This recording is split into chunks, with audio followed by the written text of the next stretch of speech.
Hello everyone, welcome to another video of throttle spin India. और ये है मेरा पहला दिवाली व्लॉग। मतलब दिवाली तो बहुत मना ली, बट दिवाली पे व्लॉगिंग फर्स्ट टाइम कर रहा हूँ। So happy Diwali to each and everyone जो भी ये वीडियो देख रहा है।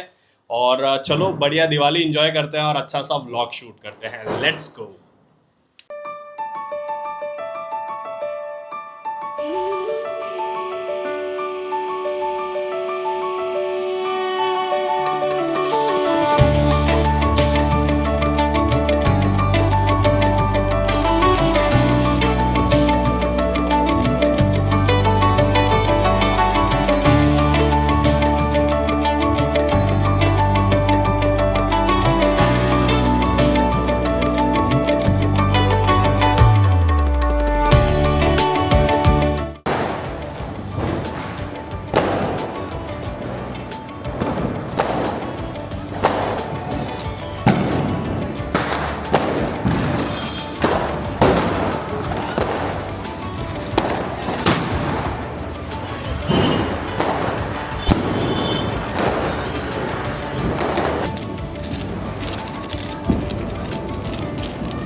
तो गाइज़, ये था मेरा एक छोटा सा दिवाली व्लॉग। इसमें ज़्यादा कुछ तो नहीं रिकॉर्ड कर पाया, दोस्तों के संग में बाहर घूमने गया था और वो सब तो नहीं रिकॉर्ड कर पाया बिकॉज़ मेरे इस कैमरा में एक छोटा सा इशू हो गया। इसकी जो स्क्रीन है वो रोटेशन में फेल्ड हो रही है, लैंडस्केप ओरिएंटेशन में।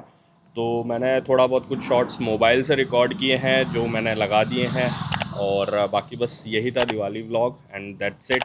अब आगे गाड़ी वगैरह के भी, कार्स के जो वीडियोस वगैरह कुछ शेड्यूल कर रखे हैं, प्लान कर रखे हैं, वो जल्दी शूट करेंगे और वो वाले वीडियोस इस चैनल पे जल्दी आने वाले हैं। See you in the next vlog. जय हिंद, जय श्री राम।